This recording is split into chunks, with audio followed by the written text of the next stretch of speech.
The silence of the house had always been a peculiar comfort, a quiet hum that settled deep in my bones after William passed. It was a space I'd curated over decades, brick by brick, memory by memory. Every creak of the floorboards was a familiar voice, every dust mote dancing in a sunbeam, a phantom kiss. It wasn't just a house. It was the repository of my entire life, a living album of joy and grief, laughter and hushed secrets. Then Michael, my son, had stood in the doorway of what had once been William's study, a room I had slowly, painstakingly transformed into my own sanctuary, a place where I could read, reflect, and simply be. He gestured dismissively with a hand that seemed too heavy for his slender wrist, a hand that had once fit so perfectly in mine, and he'd uttered those words that had felt like stones dropped into the deepest well of my soul. "It's just one room, Mother. You don't even use it?" He'd said it with the casual arrogance of someone who had never known want, never known the struggle for a single inch of personal space, never understood the quiet dignity of a boundary. He'd said it as if it were a self-evident truth, a simple observation, rather than a brutal, unthinking demand for a piece of me I hadn't realized I was still fighting to protect. It was a sentence delivered without malice, perhaps, but with a profound, almost terrifying lack of empathy, a casual cruelty that cut far deeper than any shouted insult ever could have. How many times had I heard variations of it over the years? "It's just a little bit of money, Mother. It's just a weekend, Mother. It's just a favor, Mother." Each time a small chip taken from the edifice of myself, a subtle erosion of my quiet strength, leaving me feeling hollowed out, a ghost in my own home, a perpetual source, never a receiver. This time, however, standing in the doorway, framed by the late afternoon light that poured in through the bay window, illuminating the dust motes he clearly hadn't noticed, and wouldn't care to notice, something within me shifted, a fragile, almost imperceptible tremor, like the first crack in a dam that had held back a lifetime of unspoken resentments. It wasn't just a room he wanted. It was my autonomy, my quiet solitude, my last bastion of self. He wanted the space, not for any grand, immediate need, but because it was available, because he felt entitled to anything within his orbit, anything that made his life, and by extension, Sarah's life, more convenient. And it was convenient for them, wasn't it, to have extra space for their burgeoning collection of designer knickknacks, or perhaps to serve as a temporary office for one of Michael's perpetually shifting ventures, or even just a place to stash the overflow of their privileged existence. It was about expansion, about acquisition, about claiming what wasn't theirs, without a single thought for the person from whom it was being taken. My own son, the boy I had raised with every ounce of love, every sacrifice, every late-night worry, and every early morning prayer, had looked at the very core of my existence and deemed it just one room, easily disposable, easily annexed. The words echoed in the quiet space, long after he had sauntered off to the kitchen, presumably to raid the refrigerator I had just stocked for the week. The audacity of it, the sheer unthinking entitlement, settled over me like a suffocating blanket. My vision blurred slightly, not with tears, but with a sudden searing clarity. I had always been the giver, the one who understood, the one who accommodated. My life had been a series of careful concessions, a silent sacrifice for the comfort and convenience of others, particularly from Michael. When he needed tuition, I dipped into my meager savings, the ones meant for my own modest retirement dreams. When he needed a down payment for his first apartment, I silently sold the antique brooch William had given me, telling him it was a gift from the universe. When Sarah, his wife, complained about the smallness of their rented apartment, I'd offered them the entire guest wing of my house for months, enduring their noisy late-night arguments and their casual disregard for my routines. Each time I justified it, telling myself it was love, that this was what mothers did, that family was paramount. But each concession chipped away at me, leaving me feeling smaller, less significant, more like a utility than a person. This room, however, this quiet, sun-drenched space, with its worn armchair and its shelves overflowing with books, this was different. This was where I had begun to reclaim a small sliver of myself after William's death. This was where I had finally allowed myself to breathe again, to simply be. To have Michael dismiss it with such casual indifference, to declare it unused when it was precisely where I used to heal, to find solace, to rediscover the woman I was outside of wife and mother.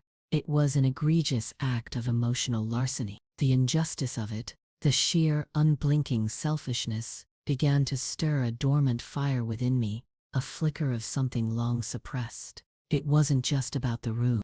It was about every unspoken slight, every unacknowledged sacrifice, every moment I had been treated as an extension of their needs, rather than an individual with my own desires, my own boundaries, my own life. It was about the slow, insidious erosion of my sense of self, culminating in this casual dismissal. And in that moment, as the afternoon light faded, casting long, mournful shadows across the Persian rug William had bought for me on our anniversary, I knew with a certainty that chilled me to the bone that something had to change. Something would change. The subsequent days were a blur of polite, almost imperceptible resistance on my part, met with increasing pressure from Michael and Sarah. They weren't overtly demanding, not yet. Their tactics were more insidious, a slow tightening of the emotional noose. Sarah would mention, quite casually, over a dinner I'd prepared, how wonderful it would be to have a dedicated space for Michael's big ideas, hinting at the potential of the study. Michael would nod sagely, his eyes already envisioning the room transformed, not into a sanctuary, but into a sterile corporate-looking cubicle, devoid of warmth or history. They brought up the logistical challenges of their own cramped apartment, the impossibility of hosting clients, the sheer need for more space, and always, the unspoken implication, you have so much, mother, and you don't really use it. They didn't come right out and say, we want your room, but their conversation circled it, like vultures circling a dying animal, waiting for the opportune moment to descend. I would offer vague responses, non-committal hums, deflecting their pointed questions about its current use. It's just where I keep my books, you know, and sometimes I read there. Or, it's a nice quiet spot. They would exchange glances, a silent, knowing communication that spoke volumes about my perceived unreasonableness. I saw the disappointment, the slight exasperation in Sarah's eyes, the barely concealed impatience in Michael's posture. It was as if my very existence, my attachment to my own belongings, my own space was an inconvenience to their grander plans. I remembered all the times Michael had been too busy to help me with the garden, too tired to fix a leaky faucet, too stretched to visit for more than an obligatory Sunday dinner. But now, for a room, for his convenience, his energy was boundless, his attention laser-focused. The irony was a bitter taste on my tongue. I watched them, these two people I had loved so deeply, one my own flesh and blood, and I saw a reflection of a life I had allowed to become a tributary to their river, rather than a river in its own right. The house, once a source of comfort, now felt like a cage, its walls closing in, each familiar object a reminder of the quiet compromises I had made. But with each veiled suggestion, each subtle manipulation, the resolve within me hardened. The initial tremor had grown into a steady, unyielding determination. I found myself walking through the house, seeing it not just as a home, but as a structure, a commodity, a tangible asset. I assessed each room, each corridor, each seldom used space, with a new, almost clinical eye. My thoughts turned to the practicalities of a house. This size, the ever-increasing cost of maintenance, the property taxes that loomed like a perpetual storm cloud. These were worries I had kept largely to myself, not wanting to burden Michael, who was always so focused on his own challenges. He wouldn't understand the quiet dread of a leaking roof or a faulty furnace when his biggest concern was the fluctuating stock market or the next luxury vacation. And then one sleepless night, the idea solidified. It wasn't a lightning bolt, more like a slow, insistent dawn, illuminating a path I hadn't dared to consider before. It's just one room, he'd said. And a cold, clear logic asserted itself. If it was just one room, then its purpose could be redefined. If its use was so negligible in his eyes, then perhaps its use could be something entirely different. Something that served my needs. Something that put me first for a change. The thought, initially daunting, quickly became empowering. It was a reclaiming, a quiet rebellion against the years of being undervalued, of being the unspoken, unsung support system. The house, once a symbol of my generous, yielding nature, would become an instrument of my quiet strength. The plan, still nascent, began to take shape in the secret corners of my mind, a delicate blueprint of defiance. The next morning, I began my research. The internet, a world I had largely navigated only for recipes and the occasional news article, became my secret accomplice. I typed in careful, tentative phrases. Renting out a room in your house, tenant agreements for private homes, legalities of shared living arrangements. The vastness of the information available was overwhelming at first, but I persevered, sifting through it with a focus I hadn't felt in years. Not since William was ill. My fingers, accustomed to the familiar weight of a teacup or the smooth glide of a knitting needle, now tapped purposefully on the keyboard, tracing the lines of legal jargon, deciphering the complexities of landlord-tenant laws. I learned about security deposits, background checks, lease agreements, and the delicate art of setting boundaries. Each new piece of information was like a tiny brick in the foundation of my burgeoning resolve. It was a meticulous process, slow and deliberate, filled with moments of doubt that I sternly pushed away. Am I really doing this? Is this truly the path I want to take?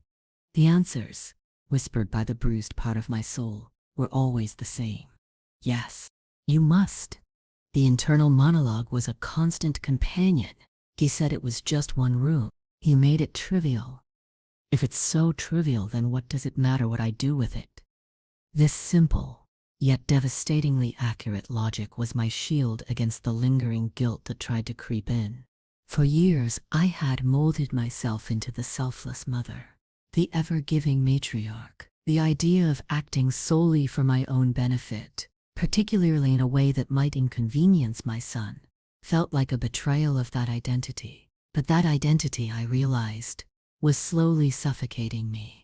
The image of Michael's dismissive hand gesture, the casual contempt in his voice, replayed in my mind like a broken record, silencing the voice of self-reproach. I considered the potential fallout, the inevitable explosion when he discovered what I had done. He would rage, he would accuse, he would play the victim. Sarah would no doubt join him, her perfectly manicured hands wringing in manufactured distress. But I had to be prepared. I had to anticipate their every move. I sought out forums where people shared their experiences with renting rooms, absorbing their advice, their cautionary tales, their triumphs. I found stories of single women, older women, just like me, who had taken control of their financial situations, who had found companionship, who had reclaimed their homes. Their resilience, their quiet courage, fueled my own. I even looked into property management companies. Though I quickly dismissed them, this wasn't about pure profit. Not entirely. It was about reclaiming control, about a deeply personal act of defiance, and a company would dilute that. This had to be my doing, my decision, my strength. One evening after Michael and Sarah had left, their visit having been, as usual, primarily focused on their own affairs, I walked into the study. It was still filled with William's old books, some of my knitting supplies, a lifetime of miscellaneous items that had found their way there. I sat in the armchair, the one he had called just one room, and I looked around. It was more than a room. It was a space that held the ghosts of forgotten dreams, the echoes of quiet mornings, the scent of aged paper. It was a sanctuary, yes, but it was also a burden of unused space, a drain on my limited resources. And it was time for it to become something else entirely. It was time for it to become a bridge to my own independence, a tangible manifestation of my quiet strength finally finding its voice. The irony was palpable. The very thing Michael sought to diminish, I would transform into my liberation.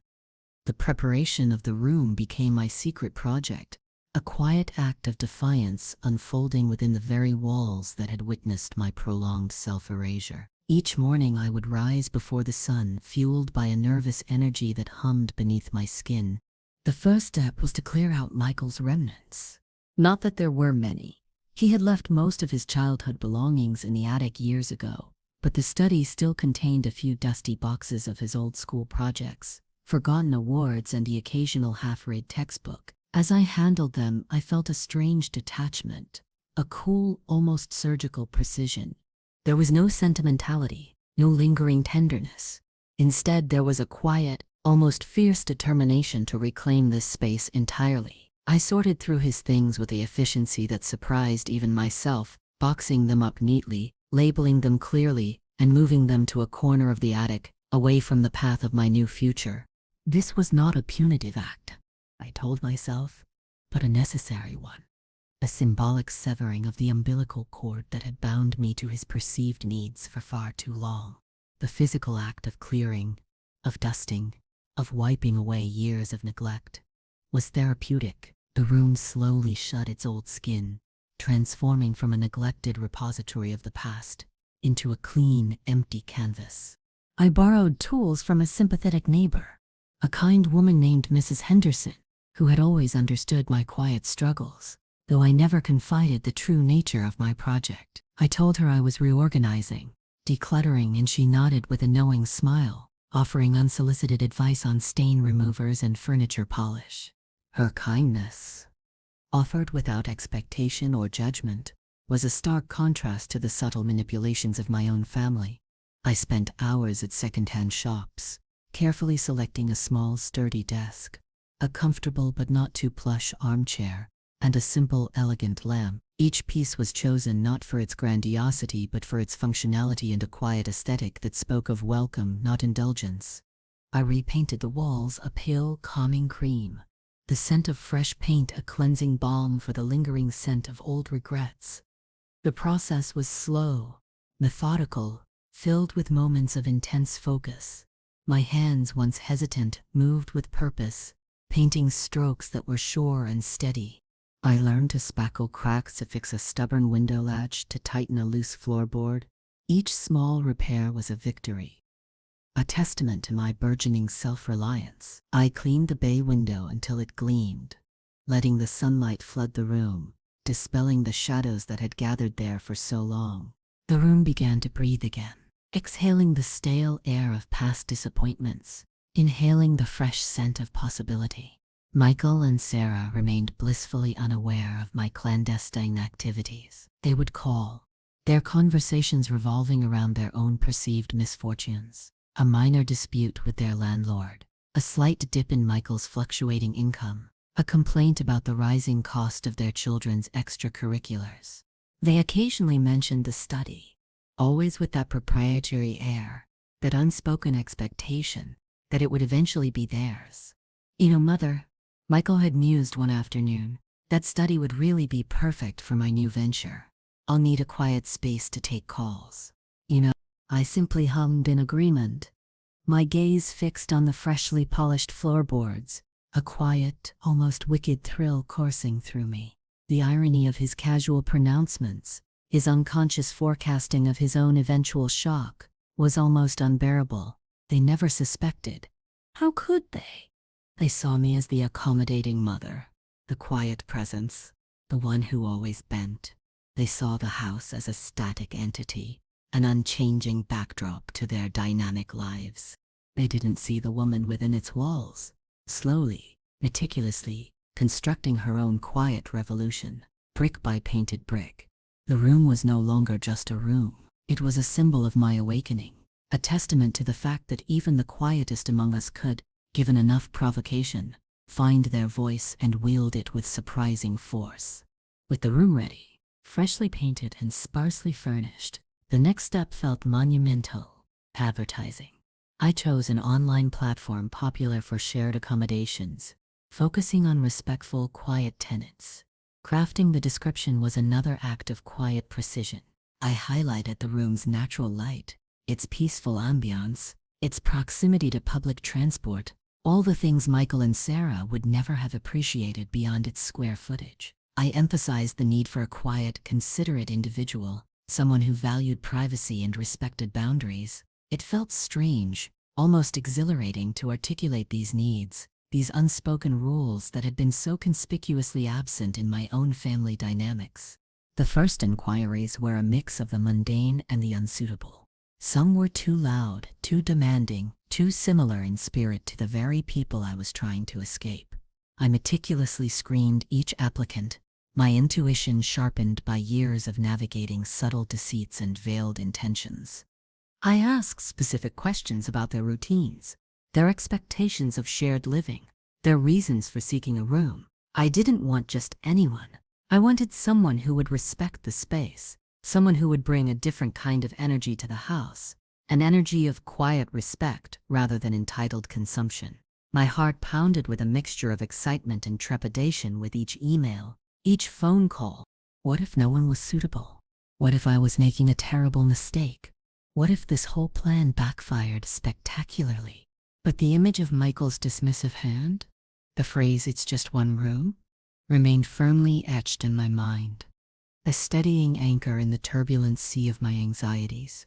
It was a tangible reminder of why I was doing this, a quiet reaffirmation of my resolve. Then, a few weeks in, I received an email from Lena Petrova. Her message was concise, polite, and thoughtfully worded. She was a doctoral student in literature, quiet, focused, looking for a peaceful environment to complete her dissertation. Her references were impeccable. We scheduled a meeting. When Lena arrived, she was even more striking than her email had suggested. Her eyes, intelligent and kind, met mine directly. She had a calm, almost serene presence, a gentle demeanor that instantly put me at ease. She walked through the house with a quiet appreciation, admiring the old wooden floors, the way the light fell through the leaded glass window in the hallway. When she stepped into the prepared room, she paused, her gaze lingering on the bay window, a small, genuine smile gracing her lips. "It's beautiful," she said softly, her accent a delicate melody. "So much light, so peaceful." Her words were a balm to my weary soul, a stark contrast to the dismissive words that had set this whole process in motion. She saw the beauty, the peace, the value, not just the dimensions. She saw it, not as a convenience to be exploited, but as a space to be cherished. We talked for over an hour, discussing everything from her research to our shared love for classic literature. She was not only respectful but genuinely interested in my life, asking about my hobbies, my past, my experiences. It was a conversation I hadn't had with my own son in years, one where I felt seen and heard, not just tolerated. When she left, I knew she was the one. She was the quiet, respectful presence this house and I needed. We finalized the agreement quickly, her movements as efficient and considerate as her conversation. The first month's rent and security deposit were transferred promptly, a tangible manifestation of my new independence, a quiet assertion of my worth. The money, a small sum in the grand scheme of things, felt enormous in my hands. It wasn't just currency, it was freedom. It was validation. It was a rebuttal to years of feeling financially beholden and emotionally depleted. I had done it. I had taken a stand quietly, meticulously, without fanfare or drama. And I felt a lightness I hadn't experienced in years, a profound sense of quiet triumph. The house, once a looming responsibility, now felt lighter, its burdens shared, its purpose renewed. Lena moved in on a Tuesday morning, a quiet, almost imperceptible shift in the house's rhythm. She arrived with only a few boxes of books and a small suitcase, a stark contrast to the chaotic, often sprawling presence Michael and Sarah would impose whenever they stayed. Her movements were graceful, her presence respectful, a breath of fresh air in a house that had for too long felt suffocated by the unspoken demands of others. She unpacked silently, her door closed, and emerged only later to offer me a small, beautifully wrapped box of exotic tea. a gesture of gratitude that warmed me more than any grand pronouncement ever could. "For your kindness," she said, her smile gentle. "Thank you for sharing your beautiful home." Her words were like cool water on a parched throat, acknowledging the home as mine, not merely a resource for her to utilize. We quickly settled into a comfortable routine. Our mornings were quiet, often spent in our respective parts of the house, the only sounds being the gentle clinking of my teacup or the faint rustle of pages from Lena's study. In the evenings, sometimes we would share a meal, simple, homemade affairs where we discussed her studies, my garden, the books we were reading. She listened with genuine interest, offering thoughtful insights, her mind sharp and engaging. She was never intrusive, always asking if a conversation was a good time, if I needed anything, always respectful of my space and my solitude. It was a companionship I hadn't realized I craved, a quiet intellectual connection that felt both refreshing and deeply comforting. The house, once a silent testament to my solitary existence, now held a new, harmonious energy. Lena's presence filled the empty spaces, not with noise or demands, but with a quiet, respectful hum. I found myself humming as I watered my plants, smiling as I tidied the kitchen, feeling a lightness I hadn't known was possible. The rent money, deposited quietly into my account each month, was a concrete reminder of my newfound independence. It wasn't just financial, it was emotional. It allowed me to pay for unexpected repairs without a knot of anxiety in my stomach, to consider small indulgences for myself, like a new book or a trip to the local nursery. More importantly, it erased the lingering shadow of dependence, the unspoken fear that I might, one day, need to ask Michael for help, thereby cementing his sense of ownership over my life. Michael and Sarah, meanwhile, remained utterly oblivious. Their lives revolved, as always, around their own orbit. Their calls were sporadic, their visits even more so, usually dictated by their convenience, rather than any genuine desire for connection. They still occasionally mentioned the study, their voices tinged with a mild exasperation that I hadn't yet yielded to their unspoken desires. "Mother, have you thought any more about the study?" Michael would ask, his voice casual, almost bored. "It would really be invaluable for my new project." I would offer a vague, non-committal reply, a small, secret smile playing on my lip. "Oh, I'm just enjoying having a bit of extra space, dear." They would exchange their usual glance, a silent acknowledgement of my perceived stubbornness, never suspecting the quiet revolution brewing beneath their very noses. The tension, however, was steadily mounting, a slow, almost imperceptible buildup of pressure. I knew the moment was coming. The discovery was inevitable. Lena's quiet presence, so comforting to me, would soon be an undeniable reality to them. And when it was revealed, the carefully constructed facade of their entitlement would surely shatter. I prepared myself, steeling my quiet strength for the storm I knew was coming. I had endured years of their casual disregard, their subtle manipulations. Now it was time for them to face the quiet, unwavering resolve of a woman who had finally learned to stand her ground. The discovery came, as these things often do, with an almost mundane simplicity that belied the explosive fallout it unleashed. Michael and Sarah decided, unannounced, to drop by one Saturday afternoon. They arrived with the usual air of casual entitlement, a box of Sarah's specialty cupcakes, a thinly veiled offering of sugary benevolence, and a vague intention to see how Mother was doing. I was in the garden pruning my roses when their car pulled into the driveway. Lena, who had been studying quietly in her room, was likely oblivious to their arrival. I greeted them with a politeness I was surprised to find still intact, leading them into the living room. Sarah immediately began to chatter about their latest woes, a perceived slight from a colleague, a slow period for Michael's consulting business. Michael, meanwhile, wandered restlessly, his eyes scanning the familiar surroundings, no doubt calculating the precise moment to reintroduce his perennial request for the study. It was then that Lena emerged from her room, a book tucked under her arm, heading towards the kitchen for a glass of water.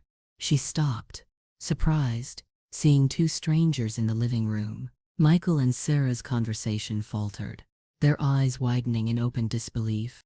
Lena, ever polite, offered a small, hesitant smile. "Good afternoon," she said, her voice soft.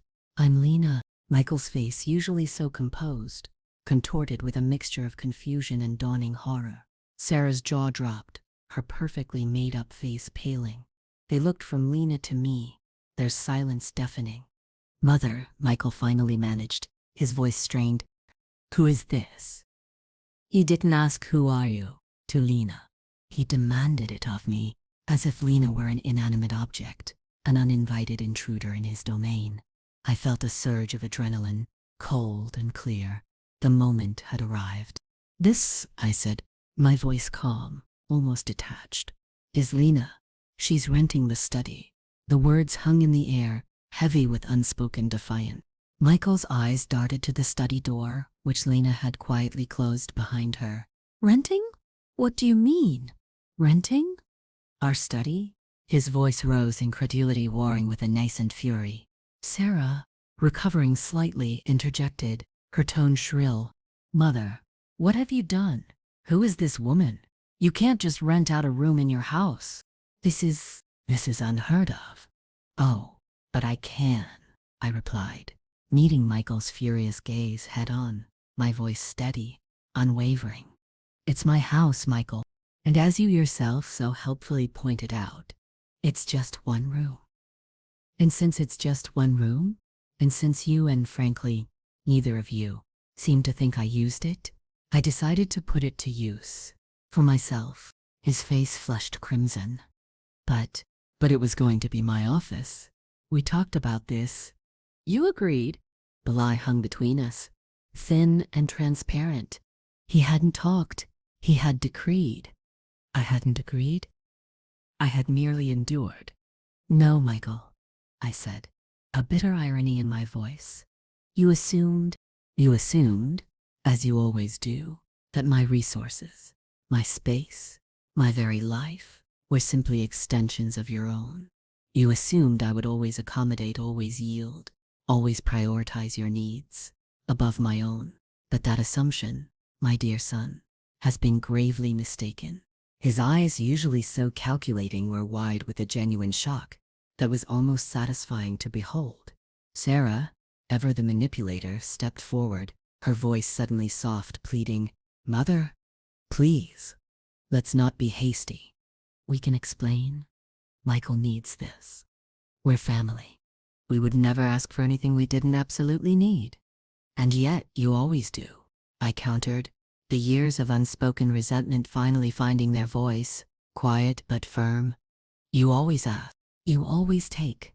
And when I finally, quietly, without fanfare, take back a single, solitary piece of what is mine, you are outraged."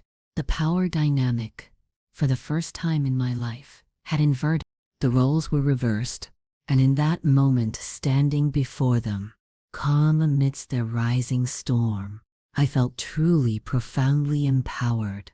The air in the living room crackled with a palpable tension, thick and suffocating. Michael, his face still contorted with a mixture of outrage and disbelief, took a step forward, his voice a low, dangerous rumble. "Mother, this is unacceptable. You can't just spring a stranger on us. This is our family home. What about our privacy? What about our visits?" His sense of betrayal was so raw, so self-righteous, that for a fleeting second, I almost felt a pang of something akin to pity, but it quickly dissipated, replaced by the clear, sharp memory of every dismissal, every casual slight, every time they had made me feel like an inconvenience in my own life. "Your privacy?" I echoed, a hint of steel in my voice. "My dear Michael, for years my privacy has been an open door for your convenience. My time, my energy, my financial security, all have been at various times at your disposal. This house, which you so casually refer to as our family home, is my home, purchased by your father and me, maintained by me, paid for by me, and I have every right to decide who resides within its walls, especially in a room you deemed unused and just one room." "Sarah," Ever the pragmatist stepped in, her voice attempting a soothing tone, though her eyes still held a flicker of indignation. Mother, we just want what's best for you. It's not safe to have a stranger in the house. What if she's not who she says she is? What if she causes trouble? Lena has been meticulously vetted, I stated, my voice calm, deliberate. She's a doctoral student, quiet and respectful. Far more respectful, I might add, than certain family members who believe they are entitled to walk in and out of my life and my home without a single thought for my peace or my desires. The barb landed, hitting its mark. Michael recoiled as if struck, his face now a sickly shade of white. Are you implying you're saying that we are not respectful? He stammered, the outrage momentarily overshadowed by a wounded pride. I am saying, Michael, I clarified, my gaze unwavering, that for years, my needs have been secondary to yours. My boundaries have been invisible. And when I finally asserted a single simple boundary, you felt so entitled to my space that you deemed it an affront. The conversation spiraled, their arguments growing increasingly desperate, increasingly manipulative. They tried guilt. After everything we've done for you, Mother. What had they done, beyond existing, and occasionally visit? They tried emotional blackmail. Do you really want to put a stranger before your own son, your own family? As if their sense of family extended beyond their own convenience. They even tried thinly veiled threats. This could really damage our relationship. Mother, think about what this means. I have thought about what this means, Michael, I responded, my voice softer now, tinged with a bittersweet weariness. It means I am finally living in my own home, on my own terms. It means I am no longer defined by your needs or your expectations. It means I am prioritizing my peace, my financial security, and my independence. And if that damages our relationship, then perhaps our relationship was never built on mutual respect in the first place. The silence that followed was different from the initial shock. This was a silence filled with the crushing weight of their dawning realization. I was not going to yield. I was not going to back down. The quiet woman they had always taken for granted had finally found her voice, and it was unwavering. Michael's shoulders slumped, defeated. Sarah's eyes narrowed, a flicker of something akin to loathing replacing her manufactured distress. They knew they had lost. The inversion of power was complete, undeniable. The woman who had once quietly acquiesced to their every whim now stood firm. The quiet strength that had been brewing beneath the surface finally fully realized. The immediate aftermath was, predictably, a chilling silence. Michael and Sarah left abruptly that day, the box of untouched cupcakes still sitting on my coffee table. A forgotten symbol of their failed attempt at superficial appeasement, their usual effusive goodbyes were replaced by curt nods and averted gazes. For days, the phone remained silent. No calls, no texts, no attempts at reconciliation. It was a silence that spoke volumes, a punitive absence designed to make me feel the weight of their disapproval, the chill of their perceived abandonment. I braced myself for it. Having anticipated their tactics, this was their way of trying to regain control, to make me feel isolated and regretful. But instead of feeling the familiar ache of loneliness, I felt a peculiar sense of calm. The house, once burdened by the expectation of their presence, now felt truly mine, imbued with a newfound lightness. Lena, sensing the shift in atmosphere, became an even more quiet and considerate presence. She offered to pick up groceries, shared her homemade soup, and subtly extended small gestures of companionship without ever overstepping. Her quiet, unwavering support, her genuine concern, was a balm to my spirit. Her presence felt less like a tenant and more like a gentle, respectful friend, a quiet anchor in the storm of familial discord. When Michael finally called, his voice was tight, strained. "Mother," he began, his tone cold, accusatory. "Sarah and I have been discussing this. We simply cannot understand your decision. It feels like you're pushing us away, after everything." The familiar litany of unspoken favors and perceived slights began. Everything I repeated, my voice calm, almost detached. Michael, you have always had a home here. You have always had my support. And yet, when I asked for nothing more than my own space, my own peace, you deemed it insignificant. Now you are upset that I have found a way to secure that peace. He tried to argue, to rationalize, to gaslight. He spoke of family loyalty, of tradition, of the image it presented to their friends. He even dared to suggest that Lena's presence somehow jeopardized my safety, twisting his concern into a veiled accusation. I listened, letting his words wash over me, no longer feeling the sting of their intended emotional blows. Michael, I said, cutting him off, my safety is my concern, and I have taken all necessary precautions. As for tradition, what tradition are we speaking of? The one where I quietly sacrifice my needs for yours? That tradition, if it ever existed, ended the day you called my sanctuary. Just one room. There was a long pause, filled with his unspoken frustration. So, that's it then, he finally said, his voice laced with a bitter resignation. You choose a stranger over your own son. No, Michael, I corrected him, my voice firm. I choose myself. I choose my peace. I choose my financial stability. I choose to reclaim the quiet strength I allowed to be eroded for far too long. This is not about choosing against you. It is about choosing for me. And if you cannot respect that, then perhaps it is you who are choosing to distance yourself. The conversation ended shortly after that, not with a bang, but with a quiet, lingering sigh of unspoken defeat on his end. The calls became less frequent, the visits even more so. Sarah's texts were perfunctory, devoid of any genuine warmth. The relationship, once defined by my endless giving and their endless taking, had shifted irrevocably. The bittersweet reality settled in. I had gained my independence, but I had lost the illusion of the family I had always believed I had. It was a painful truth, a grieving for a relationship that had existed only in my idealized vision. But with that pain came a profound sense of liberation. The silence in the house was no longer a comfort born of solitude, but a triumph born of quiet victory. The air was clear, unburdened by unspoken demands, filled instead with the soft rustle of Lena's books and the peaceful rhythm of my own breath. The weeks stretched into months, and a new rhythm settled over my life, one dictated by my own desires, rather than the fluctuating needs of others.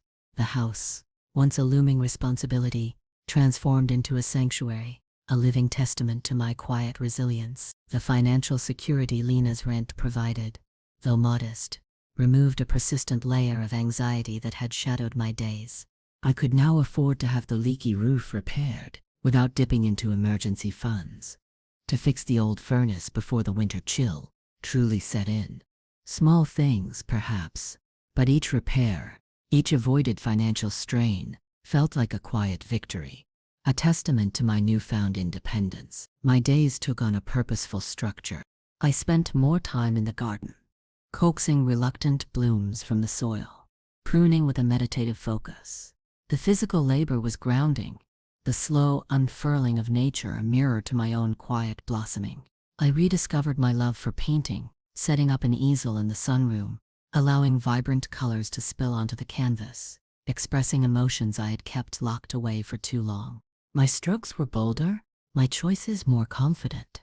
Lena's presence continued to be a source of quiet companionship. We would often share our evenings, sometimes with a shared meal, sometimes simply reading in comfortable silence in the living room. The gentle turning of pages, the only sound. She never imposed, always respected my boundaries, and offered thoughtful insights into my small joys and worries.